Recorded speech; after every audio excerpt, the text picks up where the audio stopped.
예, 안녕하십니까. 네, 안녕하세요. 예. 그들이 말하지 않은 23가지. 제가 기억하기에는 2010년에 경제소는 드물게 베스트셀러 1위를 했었습니다. 그죠? 예. 그 이후 7년간 1위가 없으세요. 아니, 뭐, 1등 하려고 책 쓰는 거 아닙니다. 네, 이제 베스트셀러 나올 때가 됐는데 소식이 없어서 저희가 먼저 연락을 드린 겁니다. 다음 베스트셀러는 저희 뉴스 공장의 힘으로 만들어 드리겠습니다. 네. 감사합니다. 네.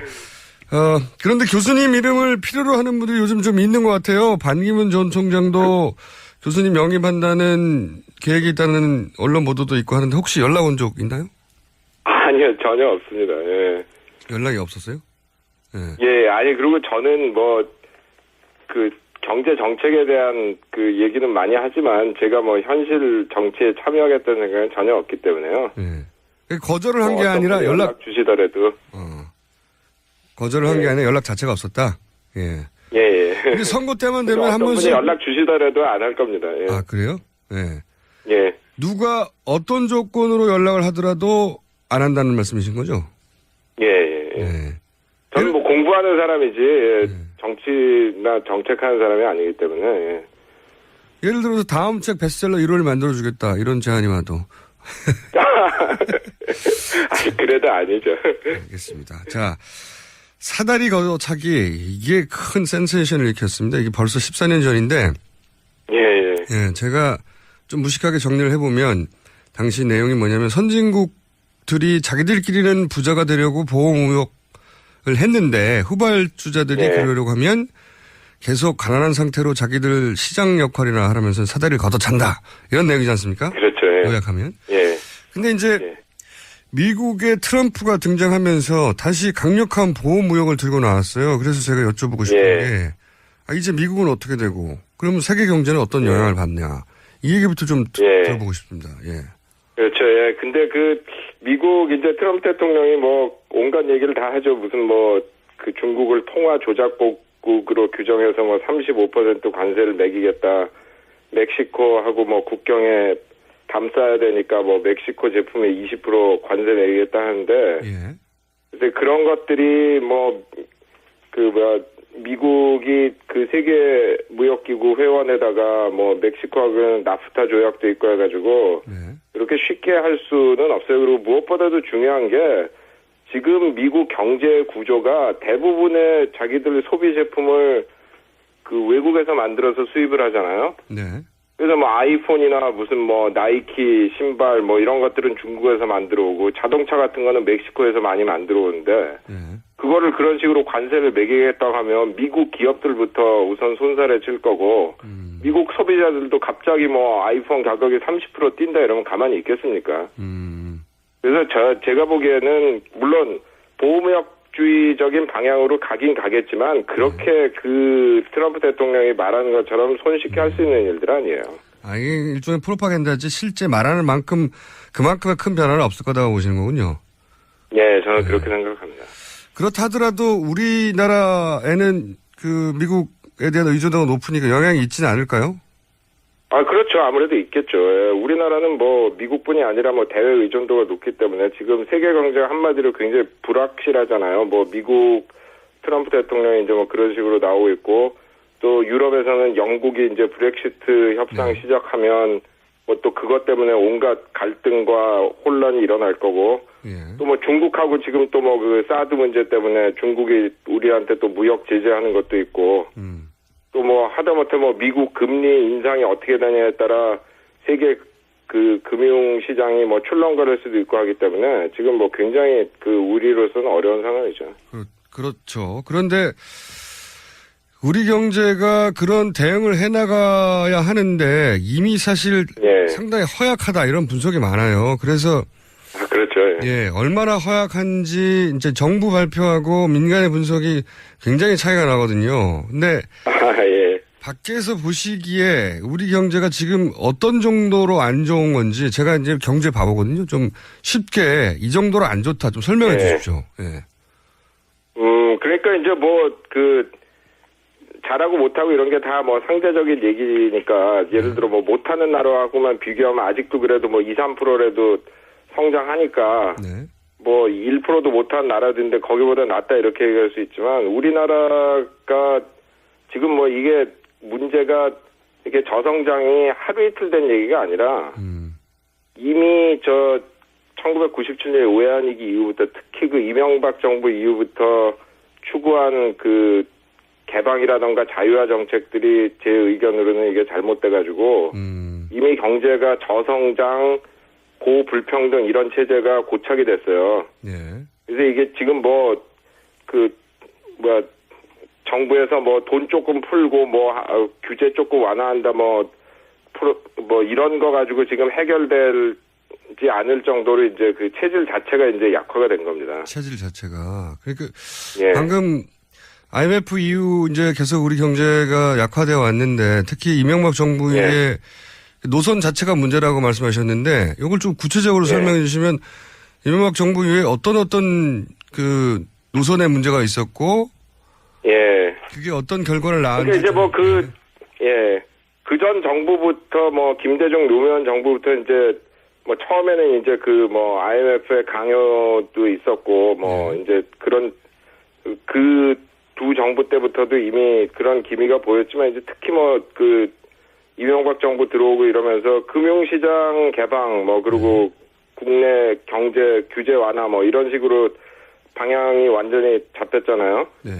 그래서 이제 금융시장이 개방되고 자유화되다 보니까 특히 이제 외국 금융자본을 포함한 이제 단기 부동주주의 힘이 세졌단 말이에요. 그래서 기업들한테 계속 이윤 많이 내고 배당 많이 하고 자사주 매입 많이 해가지고 주가 올려서 우리 돈 벌게 해달라 이런 압력을 계속 증가시키니까 기업들이 점점 이 장기적 투자를 못하고 또 이윤을 많이 내려다 보니까 이제 비정규직을 엄청 많이 쓰면서 그 노동자들 임금을 그런 식으로 깎은 거죠. 그리고 거기에다가 정부는 특히 이제 이명박 정부 때부터 노동시장 개혁이라는 미명하에 노동권을 계속 약화시키니까 비정규직 착취하기는 더 쉬워지고 그리고 또 시장 자유화한다 해가지고 유통업 같은 거 자유화하니까 그 중소 자영업자들이 생계가 또 어려워졌단 말이죠. 네네. 소위 골목 상권. 그렇죠. 노동자, 영세 자영업자들의 몫이 줄어들다 보니까 소득 분배가 굉장히 악화됐단 말이에요. 그리고 또 이런 상대적인 저소득층들이 소비 성향, 그러니까 자기 번 돈에서 어느 만큼 어떤 비율을 소비하느냐 이런 게 소득이 낮은 사람들이 상대적으로 높은데 이제 그런 사람들은 자꾸 돈이 없어지고 위에 절대액으로는 훨씬 많이 쓰지만 비율로 보면은 돈을 많이 안 쓰는 고소득층이 자꾸 돈을 많이 가져가니까 수요도 또 자꾸 줄어든단 말이에요. 그러니까 기업은 또 그렇게 되니까 자꾸 팔 때도 줄어들고 그래서 그렇지 않아도 이제 그 투자 둔화라든가 이런 걸로 악화돼가는 성장이 더 감속되는 이제 악순환이 시작되는 거죠. 아하. 좀 단순화시켜서 제가 이해한 대로 말씀드리면 만나 좀 봐주세요. 그러니까 해외 자본에다가 시장을 활짝 열어주니까 그들 입장에서야 단기간의 이익을 보는 게 목적이고 그러다 보니까 대기업들도 단기간에 이익에 집중하고 노동자 권리는 약화되고 그리고 그러다 보니까 돈을 쓸 소비자는 줄어들고 그렇죠. 그리고 대기업들은 그러니까 더더욱 돈을 그냥 쌓아놓고 재투자는 안 하고 그래서 이게 경제가 선순환되지 않고 만성적으로 활력을 잃어간다 이런 얘기죠. 그렇습니다. 그리고 이제 그 과정에서 또 불평등은 늘어나고 우리나라 지금 자살률이 세계 1위 아닙니까? 정말 창피한 통계거든요. 얼마나 사람들이 살기가 힘들면. 근데 우리나라가 원래부터 자살률이 높은 나라가 아니에요. 1995년 외환위기 전까지만 해도 우리나라 자살률이 OECD 평균 이하였습니다. 근데 지금 자살률이 세계 1위에다가 OECD 평균 3배, 노인 자살률은 4배란 말이에요. 왜 이런 사회가 만들어졌는지 다시 한번 우리가 되돌아봐야 돼요. 구조적인 문제라고 말씀하시는 거고 그게. 그러면은 예를 들어서 이명박 정부 때부터 줄기차게 이야기한 전문 용어인데 트리클 다운, 낙수 효과. 그러니까 대기업이 돈 벌어야 중소기업도 벌고 소비자도 번다. 이런 논리인데 그러니까 일단 대기업부터 잘 되게 밀어줘야 된다. 이게 기조였거든요. 이게 말이 안 된다는 말씀이신 거죠? 그렇죠. 그러니까 이제 그거 트리클 다운이라는 게 되는 구조가 있고 안 되는 구조가 있는데 지금 우리 구조는 대기업들이 돈 벌면은 투자하고 노동자들 임금 올려주고 이래서 국내에서 돈을 돌리는 것보다는 배당 같은 거 많이 하고 뭐 자사주 매입하고 이래가지고 주주들한테 나눠준단 말이에요. 근데 그 주주들의 많은 수가 외국인이라 다 그 돈은 밖으로 빠져나가는 거고 뭐 하나도 안 떨어지진 않겠죠. 근데 그게 과연 그 충분하냐? 그렇지가 않거든요. 그래서 돈이 안 돌아가는 거고 경제는 점점 더 어려워지는 거죠. 그런데 이제 그걸 극복하려고 네. 그걸 극복하려는 이유도 있는 것 같고 또 아무래도 이제 수치가 잘 나와야 되니까 정부 입장에서는 이게 네. 부동산 가지고 계속 경기를 진작시키는 노력을 이명박 정부 이후 집중적으로 해왔거든요. 그리고 여전히 네. 그걸 포기를 못하고 있는 것 같아요. 마이너스 성장이 나면 안 되니까. 네. 그거가 참 좀 마약 같은 거라 우선 단기적으로 제일 효과 좋은 게 부동산이거든요. 그래서 이제 그거를 해가지고 자꾸 경기 부양하는 방식을 쓰는데 절대 하면 안 됩니다. 뭐 그렇게 해가지고 잘 된 나라 없거든요. 하나도 없어요? 그렇죠. 어느 나라가 부동산 띄워가지고 장기적으로 경제 성장하고 그래서. 그렇죠. 부동산 띄워서. 이제 예, 물론 이제 구조적으로 경제가 잘 돼 있는데 순간적으로 무슨 갑자기 국제 경제가 냉각된다던가 그런 식으로 해서 좀 안 좋을 때 그런 걸 쓸 수는 있지만 지금 우리나라의 문제는 그런 기본적인 체질이 잘 돼 있는데 밖에 조건이 안 좋아요. 순간적으로 안 좋은 게 아니라 체질 자체가 지금 잘못돼가지고 경제가 시들어가고 있는 건데 그런 상황에서 부동산 경기 부양해가지고 해결이 되는 게 아니죠. 알겠습니다. 그 말씀을 듣고 보니까 심각한 문제인데 이 구조적인 문제인데 근데 이제 좀 네. 각도는 다르지만 연결되어 있는 문제 같아요. 네. 최근에 이제 최순실 게이트가 터졌고 여기서 이제 가장 경제적으로 중요하게 취급되는 사건이 삼성물산 제일모직 합병하는데 국민연금이 개입을 했다. 정치적 이유로 그리고 그래서 결국은 국민연금이 삼성이 원하는 대로 이제 이재용 부회장의 지배를 강화라든가 승계 문제를 해결해 줬다. 이렇게 이것이 크게 문제가 되고 있는데 경제적 관점에서만 보시기에 정치적 이슈는 빼고 경제적 관점에 보시기에 이 건을 바라볼 때 중요한 포인트가 뭡니까, 교수님? 예. 그러니까 지금 이게 논쟁 구도가 저는 잘못됐다고 보는데요. 이게 삼성이 지금 하는 짓이 잘못됐으니까 무조건 삼성 반대편 손을 들어주는 게 맞는 거다 이런 식으로들 생각하시는데 삼성 반대편이라는 게 지금 누구예요? 국제금융자본이란 말이에요. 그래서 만약에 이 경우에 제일모직 삼성물산 합병이 좌절돼가지고 삼성에 대한 외국 금융자본의 영향이 더 세졌다면 저는 그건 우리 국민 경제를 위해서 좋지 않았을 거라고 봐요. 근데 문제가 뭐냐면 지금 이게 삼성을 비롯한 우리나라 재벌 기업들이 지금 싸우는 거는 이게 이씨 거냐 정씨 거냐 아니면은 주주 거냐 이건데 저는 그 기업들이 이씨 것도 아니고 정씨 것도 아니고 외국 주주 것들도 아니고 국민들 거라고 보거든요. 어떤 관점에서? 우리나라 국민들이 옛날에 세금 내가지고 기업 보조금 주고 또 수입 규제해가지고 나쁜 물건 사서 쓰고 또 노동자들 지금도 하지만 큰 희생해가지고 그렇게 해서 만든 이런 기업들인데 그거를 지금 이씨 거냐 주주 거냐 그게 아니거든요. 이게 국민 겁니다. 그래서 저는 국민연금이 이런 일에 개입을 하는 거는 맞다고 봐요. 근데 개입을 하려면 예를 들어 이번 사건 같으면 이씨의 편을 들어주는 대신에 삼성이 국민 경제에 더 많이 공헌할 수 있도록 조건을 걸었어야 합니다. 그래서 새 산업에 투자를 해가지고 새로운 성장 동력을 만들어내라. 삼성의 경우에는 노조 인정해라. 산재 노동자 보상해라. 이런 식으로 해가지고 삼성을 어떻게 국민 경제에 도움이 되게 할까 하는 거를 그런 방향으로 국민연금이 조건을 내걸 수가 있었단 말이에요. 국민연금이라는 게 뭐예요? 국민들이 나중에 은퇴하면 쓰려고 모아둔 돈이잖아요. 네네.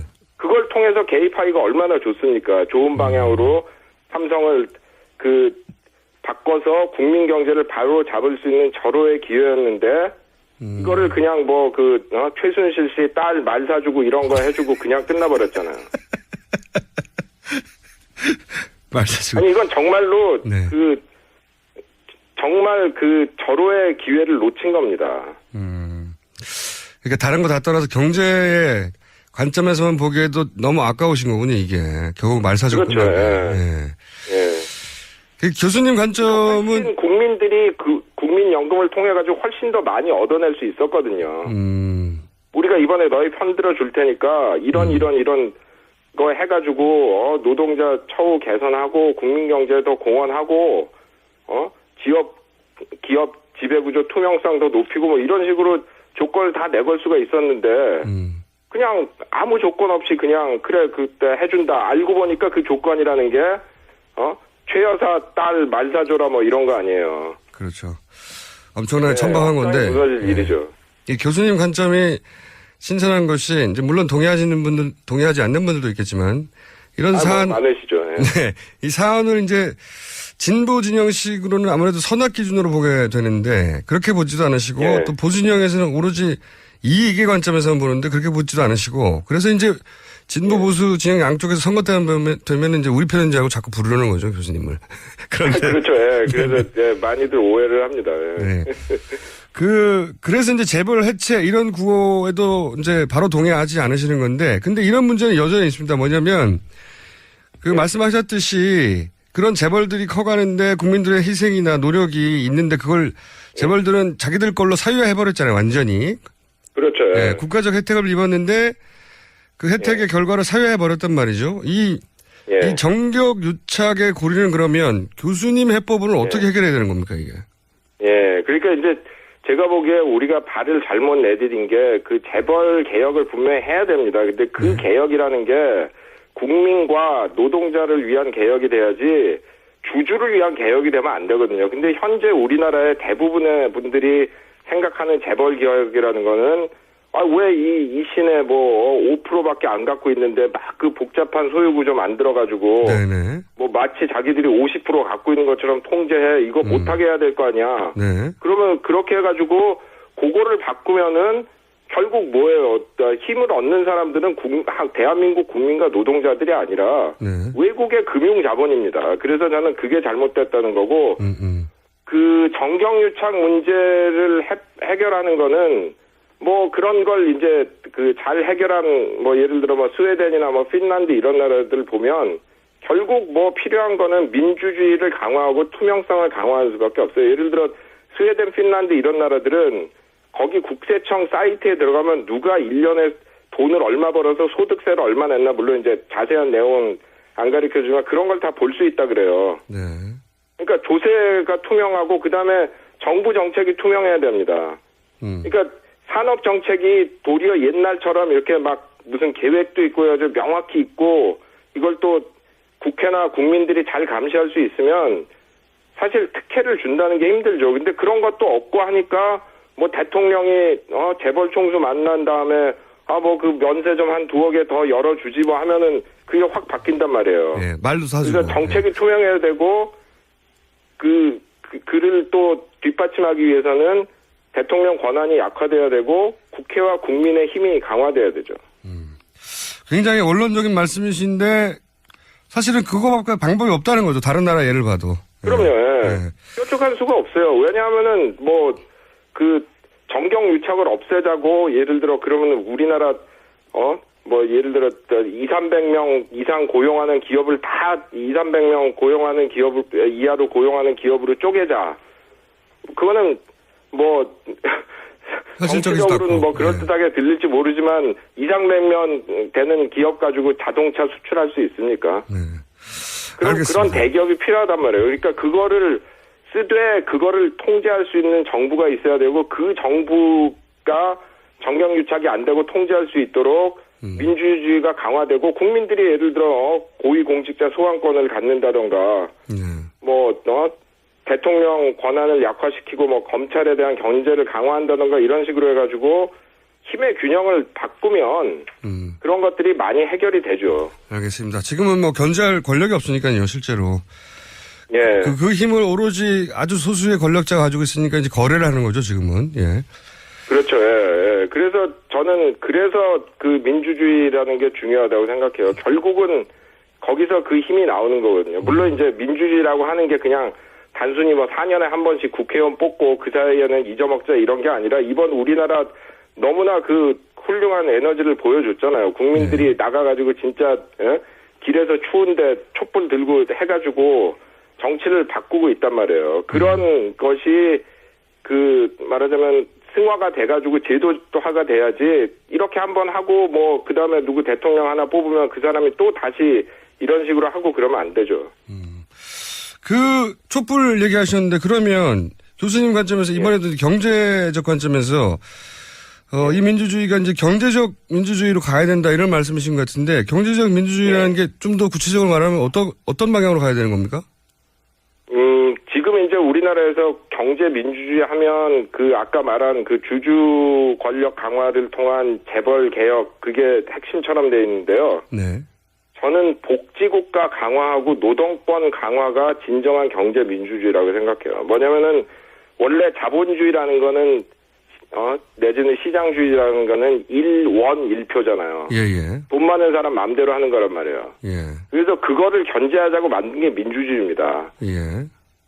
시민이면 아무리 돈이 없고 힘이 없어도 한 표 똑같이 재벌 총수하고 같은 한 표가 있는 게 민주주의란 말이에요. 예. 그래서 그런 취지에서 본다면 진정한 경제 민주화라는 거는 복지를 강화하고 노동권을 강화해서 힘없는 사람들의 힘을 더해주고 그 사람들이 그런 걸 통해 가지고 더 자신을 갖고 힘 있는 사람들한테 도전할 수 있는 그런 체제를 줘야 된다는 거죠. 그리고 이제 좀 더 경제학적으로 들어가서 얘기를 하자면은 우리나라 지금 복지가 잘못돼 있어 가지고 일어난 얼마나 나쁜 현상들이 많습니까? 아까 자살률 얘기도 했지만 뭐 저출산 문제라던가 고용 불안 뭐 이런 것들이 다 복지가 잘 안 돼 있기 때문에 예를 들어 핀란드, 네덜란드 이런 나라 한국만큼은 아니지만 상당히 비정규직 비율이 높아요. 근데 그 나라에서 비정규직 때문에 사회 문제가 되지가 않거든요. 왜냐하면 복지국가가 잘 돼 있기 때문에 비정규직자들도 기본적으로 인간적인 생활을 할 수 있단 말이에요. 그리고 노동권이 제대로 돼 있기 때문에 임금 물론 정규직보다 잘 못 받고 대우를 많이 못 받지만 최소한의 대우는 받거든요. 그래서 그런 것들이 잘 돼야 진정으로 경제가 민주화되는 거지. 그냥 단순히 지금 재벌들 힘 약화시키는 게 경제 민주화가 아닙니다. 맞물려 있는 것 같긴 합니다. 왜냐하면 재벌 힘이 워낙 강력해가지고 그런 방향으로 가는 걸 막고 있기도 하니까요. 예. 그렇죠. 예. 바로 그래서 그거를 자꾸 방해를 하는 거거든요. 그래서 계속 얘기하는 게 4대 노동 개혁 이런 식으로 해가지고 그게 일부는 좋은 것들도 있지만 대부분이 노동자들 힘 약화시켜가지고 그냥 힘센 사람들이 하라는 대로 하라 그런 그렇죠. 개혁이거든요. 예. 개혁이 아니고 개악이라고 그러죠. 그래서 그렇죠. 예. 그래서 이제 진정으로 이게 경제 민주화가 되려면은 복지국가가 강화되고 노동권이 강화되고 궁극적으로는 삼성이 이런 큰 회사 이사회에 노동자들이 선임한 이사도 한두 명이면은 또 따돌리면 그만이니까 대여섯 명 앉아 있고 그러는 게 진정한 경제 민주화입니다. 정치에 관심이 없으시다고 하는 것 같은데 정치에 관심이 많으신 것 정치를 하셔야 될 것 같아요. 듣다 보니까. 아니에요. 저는 학자로서 정치에 관심이 있는 거지. 제가 하는 그건 아닙니다. 예를 들어 저 영화 평론가가 감독된다고 영화 꼭 잘 만들겠어요? 그런 거 아니거든요. 그런 사람들도 있어요, 근데. 물론 있겠죠. 그러니까 저는 예를 들어 학자가 절대로 정치에 하면 안 된다 이런 건 아닌데 제 개인의 능력을 판단할 때 저는 안 하는 게 좋다고 생각합니다. 그래요? 그러면 직접은 안 하셔도 이렇게 옆에서 도와줄 만한 후보는 눈에 안 띕니까? 마지막 질문인데. 하도 선거 대선 시즌에 다가가서 제가 갑자기 네, 개인적으로 도와준다는 것보다도 제가 여기저기 글도 많이 쓰고 강연도 하고 방송 출연도 하면서 하고 싶은 얘기는 많이 했으니까요. 그거를 갖다가 쓰시는 거는 각 후보들의 뭐 맡겨야죠. 그러면 오늘은 여기까지 할 텐데 교수님. 예. 저희가 좀 자주 연락해야 될 것 같습니다. 아이고 예. 시간이 맞으면 해야죠. 예. 시간을 서로 맞추죠. 뭐. 오늘 여기까지 하겠습니다. 감사합니다. 예, 감사합니다. 네. 지금까지 캠브리지대 경제학과 장하준 교수였습니다. 네.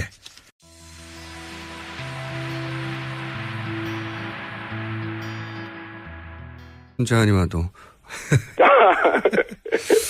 그래도 아니죠. 알겠습니다. 자, 사다리 걷어차기, 이게 큰 센세이션을 일으켰습니다. 이게 벌써 14년 전인데. 예, 제가 좀 무식하게 정리를 해보면, 당시 내용이 뭐냐면, 선진국들이 자기들끼리는 부자가 되려고 보호무역을 했는데, 후발주자들이 그러려고 하면, 계속 가난한 상태로 자기들 시장 역할이나 하면서 사다리를 걷어찬다. 이런 내용이지 않습니까? 그렇죠. 예. 요약하면. 예. 근데 이제 미국의 트럼프가 등장하면서 다시 강력한 보호무역을 들고 나왔어요. 그래서 제가 여쭤보고 싶은 게, 이제 미국은 어떻게 되고, 그러면 세계 경제는 어떤 영향을 받냐. 이 얘기부터 좀 들어보고 싶습니다. 예. 그렇죠. 예. 근데 미국 이제 트럼프 대통령이 뭐 온갖 얘기를 다 하죠. 무슨 중국을 통화 조작국으로 규정해서 35% 관세를 매기겠다. 멕시코하고 국경에 감싸야 되니까 멕시코 제품에 20% 관세 내리겠다 하는데. 근데 그런 것들이 미국이 세계 무역기구 회원에다가 멕시코하고는 나프타 조약도 있고 해가지고 그렇게 쉽게 할 수는 없어요. 그리고 무엇보다도 중요한 게 지금 미국 경제 구조가 대부분의 자기들 소비 제품을 외국에서 만들어서 수입을 하잖아요. 네. 그래서 아이폰이나 무슨 나이키 신발 이런 것들은 중국에서 만들어 오고 자동차 같은 거는 멕시코에서 많이 만들어 오고. 예. 밖에서 보시기에 우리 경제가 지금 어떤 정도로 안 좋은 건지 제가 이제 경제 바보거든요. 좀 쉽게 이 정도로 안 좋다 좀 설명해 주십시오. 예. 그러니까 이제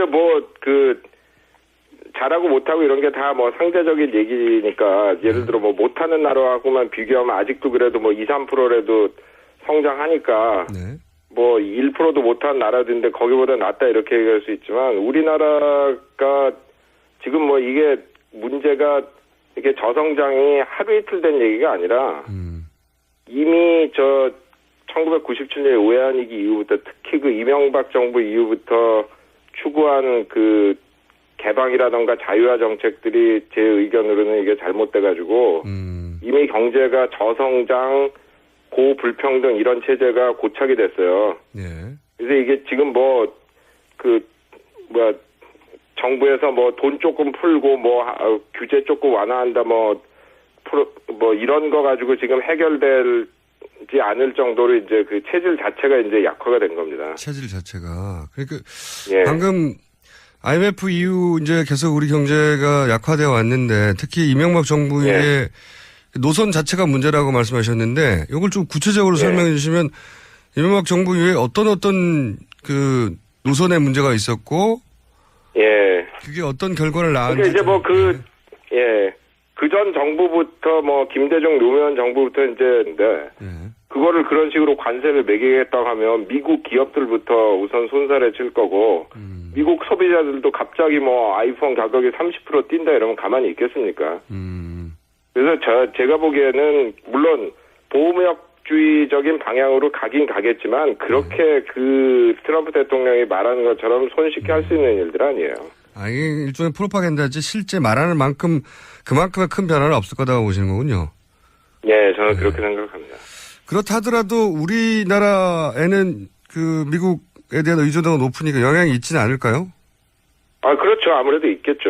우리나라는 미국뿐이 아니라 대외 의존도가 높기 때문에 지금 세계 경제가 한마디로 굉장히 불확실하잖아요. 미국 트럼프 대통령이 이제 그런 식으로 나오고 있고 또 유럽에서는 영국이 이제 브렉시트 협상 시작하면 또 그것 때문에 온갖 갈등과 혼란이 일어날 거고 또 중국하고 지금 또 사드 문제 때문에 중국이 우리한테 또 무역 제재하는 것도 있고 또 하다못해 미국 금리 인상이 어떻게 되냐에 따라 세계 금융 시장이 출렁거릴 수도 있고 하기 때문에 지금 굉장히 우리로서는 어려운 상황이죠.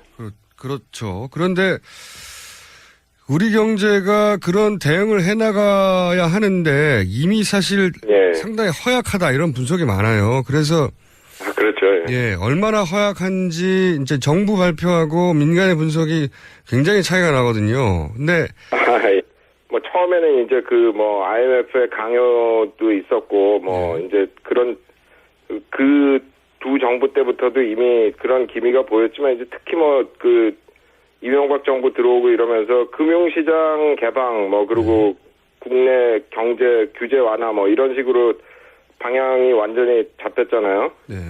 그래서 이제 금융시장이 개방되고 자유화되다 보니까 특히 이제 외국 금융자본을 포함한 이제 단기 부동주주의 힘이 세졌단 말이에요. 그래서 기업들한테 계속 이윤 많이 내고 배당 많이 하고 자사주 매입 많이 해가지고 주가 올려서 우리 돈 벌게 해달라 이런 압력을 계속 증가시키니까 기업들이 점점 이 장기적 투자를 못하고 또 이윤을 많이 내려다 보니까 이제 비정규직을 엄청 많이 쓰면서 노동자들 임금을 그런 식으로 깎은 거죠.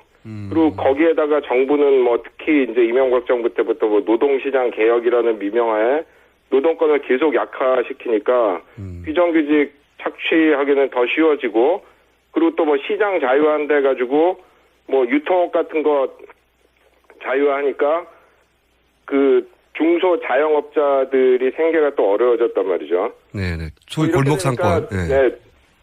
그렇죠. 예. 노동자, 영세 자영업자들의 몫이 줄어들다 보니까 소득 분배가 굉장히 악화됐단 말이에요.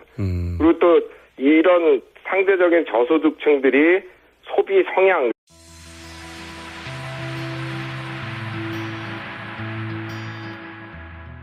예, 안녕하십니까. 네, 안녕하세요. 예.